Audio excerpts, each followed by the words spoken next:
Hey you guys, welcome back to my channel. So in this one I'm going to share my tips on being viewed as more feminine, being perceived as more feminine. I'm using that lingo because to me, in order to be feminine, all you have to be is literally be born female, right? I hate that term, but it is the appropriate term to use here, right? If you were born female, then you is feminine, period. However, knowing that in the society that we live in, there are a couple of traits that stereotypically have been more, attached to woman and womanhood and femininity, I always say that, you guys, and I'm sorry if my voice is a little bit rusty. I've been ill for like literally a week. That's why I haven't been here like yesterday and last Sunday, so just bear with me, okay?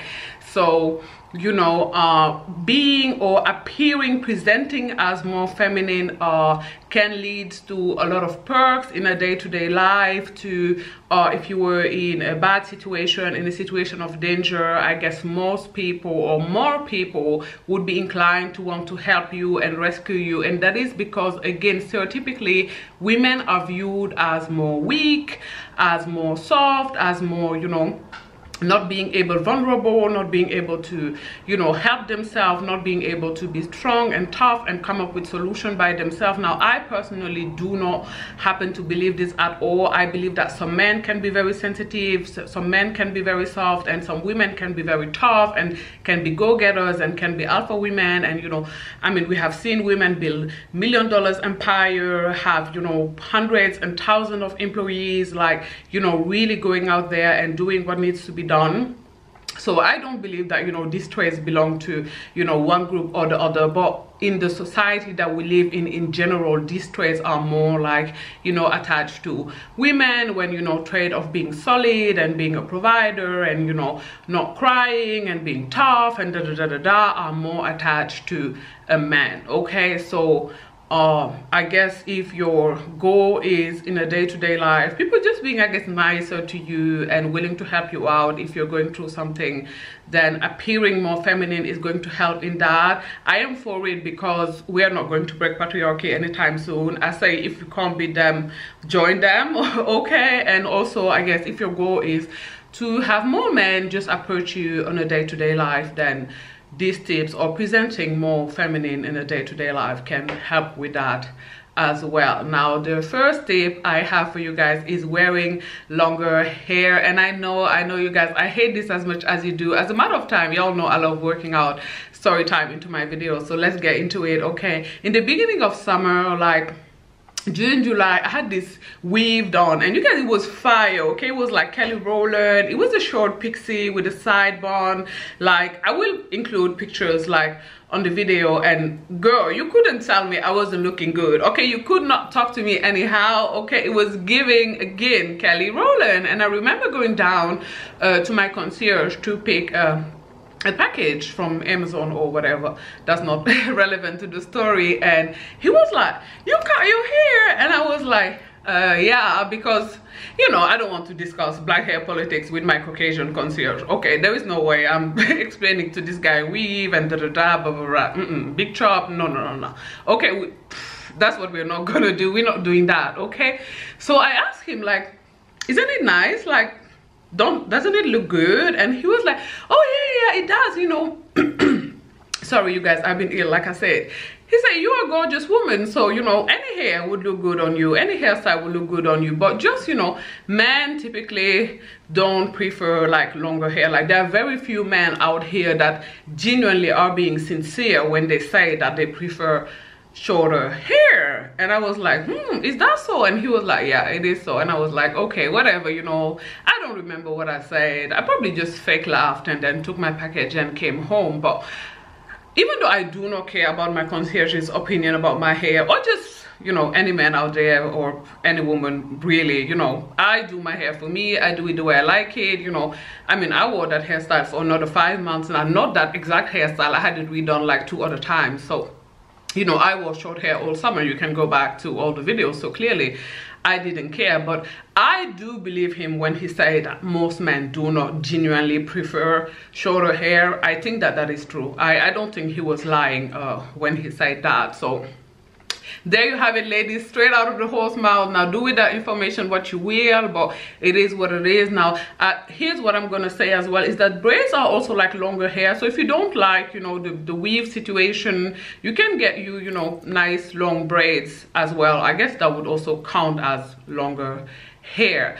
Now let's get into clothing, and the tips that I have for you in order to appear more feminine in clothing is getting the right undergarment. This is so important, ladies, like especially when you're wearing a bodycon dress or something that is very, very tight and very, very close to the body. Pay attention to your undergarment. I cannot count the amount of time I see women out here who are wearing really, really nice dresses and stuff, but because they have the wrong undergarment, it just looks ill-fitted. So make sure you have the right undergarment, the right bra, you know, not too small, the right panties. Just pay attention to those details. Get your clothes also tailored sometimes. Now I understand that, you know, when we buy clothes from Zara or even Shein, you know, we don't really want to get them tailored because sometimes the price of the tailor is like literally more than what you paid for that piece of clothing. But I would still encourage you sometimes, especially if you buy like bigger items like jackets, winter jacket, coats and stuff like that, sometimes getting them tailored makes a world of a difference. I remember one time I got this raincoat from Mango, and getting it tailored was a game changer. Okay, baby, like literally a game changer. Now iron, ladies, make sure you press your clothes. Now I used to be super guilty of this. I used to never press my clothes. I used to just wear them frumpy, you know. And I remember my best friend would always get on my back about, you need to iron these clothes, and I was like, yeah girl, who cares, whatever, it don't matter. It does matter. It does make a big difference, you know, as someone who steams everything that I wear nowadays, or most of the things that I wear really, in order to be honest. Like I can say that it does make a tremendous difference, especially when you're wearing like a blouse or something. Make sure you steam it. Okay, invest in those steamers from Amazon. You don't even have to get like the huge, really, really expensive ones. You can invest in a smaller one.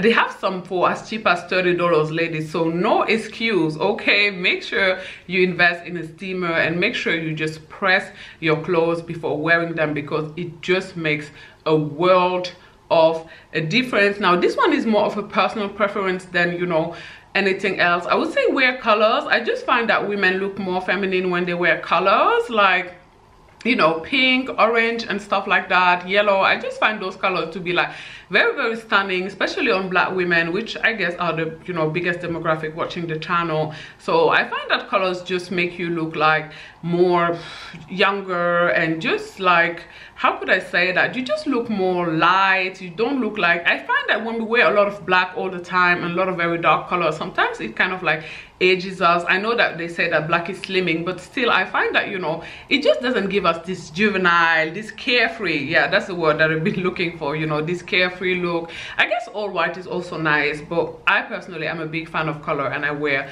a lot of color, but that was more of a personal preference than anything else. Okay, now get you a signature scent. Okay, ladies, get you a perfume that works well with your pH. It is not enough to just get any fragrance, because one thing that I've learned, you know, in the past 5 years, so pretty late in my life considering the fact that I'm 34, is that, you know, fragrance do not smell the same on everybody. So, you know, when buying a perfume, do not go and just purchase something because content creator X said get this one. Okay, make sure that that perfume actually works with your pH, that it actually smells good on you. What I recommend you do is go, you know, to Sephora or whatever perfume store that you go to. Make sure you spray a little bit on your wrist, and then don't purchase the perfume immediately. You know, leave it there for like 24 hours or even, you know, 48 hours, and be smelling on it, you know, and you realize whether it's changing or not, whether the scent of the perfume is changing or not, whether, you know, it's smelling better. That way you can also know whether the perfume is long lasting. So there are a lot of benefits to not just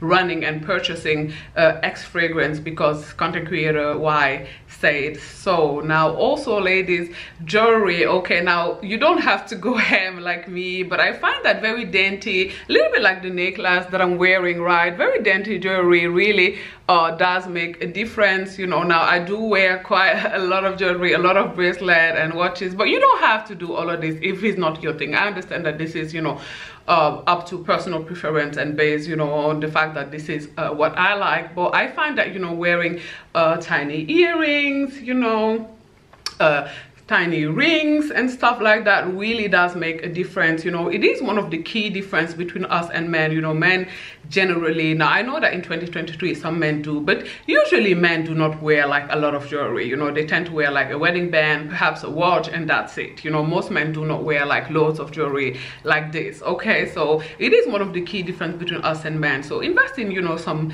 nice dainty smaller pieces of jewelry. If your goal is to really appear like feminine and dainty, invest in really small stuff. It doesn't even have to be like 18 karat or 14 karat. You can go to websites like Ana Luisa, which this video is not sponsored by them, by the way, but they do have like really nice custom jewelry that is affordable, and there are many other websites like just like Ana Luisa that do sell those headbands and scarves, right? Those are really nice. Now I'm not wearing one because I couldn't find any headband that I have that would go with this top, but make sure, you know, sometimes you could wear a little bit of a headband, a little bit of a scarf. They just, you know, they're just really nice. They're just very feminine and girly. Again, is one of the key differences between us and men. Is something that men cannot or don't tend to wear. So those are really nice, and you have like a lot of really nice one with pearls and stuff like that on Amazon for a very affordable price, right? So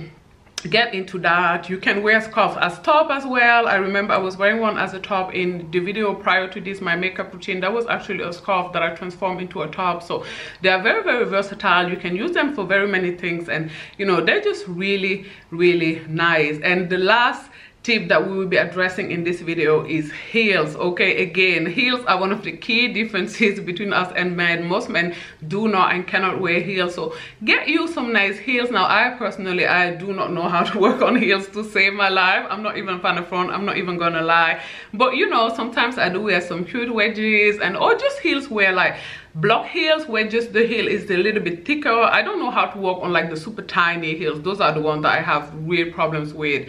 But you know, the thicker block ones, the ones that I often attach to boots and, you know, wedges, those I can do it, and I do have, you know, quite a bit of those. So invest in, you know, some heels sometimes, especially, you know, if you're going out, if you're going somewhere, to a party, to a bar, to a birthday. You know, I find that, you know, the sounds of heels is just like very nice. You hear somebody coming, the excitement of, oh, okay, who's coming, okay, girl, you know, I just find something very exciting about hearing the heels of a woman before I actually visibly see her. But maybe I'm weird, right? I think that's more a sentiment that men share, but I feel that way too sometimes when I'm at gatherings and parties. Anyways, you guys, those are all the tips that I have for you in order to appear more feminine in your day-to-day life. Like I said, there are enormous perks and privilege attached to that. So if you guys like this video, do not forget to give it a thumbs up. In the comment section down below, please share with the community what are your top tips in order to appear, be seen and perceived as more feminine. Do not forget to subscribe to my channel as well, and I will talk to you guys on Sunday 4 p.m. Eastern Standard Time. Bye guys. Mwah.